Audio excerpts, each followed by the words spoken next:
श्रीराम मंडई, आज आलेलो आहोत आम्ही रत्नागिरीमध्ये एक हिडन प्लेस एक्सप्लोर करायला।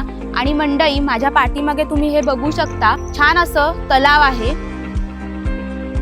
आणि मंडई हे जे लोकेशन आहे ना ते रत्नागिरीपासून 5 ते 6 किलोमीटरच्या अंतरावर आहे। आणि मंडई हे एक तलाव नसून रांबोळकरीण आई हिचं एक मंदिर आहे। आणि तिकडे तुम्ही बघू शकता मित्रांनो, हे जे मंदिर आहे ना ते गुफेमध्ये वसलेलं आहे। तर मंडई इथे येताना आम्ही जंगल मार्गातून आलेलो आहोत।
मंडई हा ब्लॉग जर तुम्हाला आवडला असेल तर आपल्या YouTube चॅनलला सबस्क्राइब करायला विसरू नका। आणि हा ब्लॉग तुमच्या भटक्या मित्राला नक्की शेअर करा।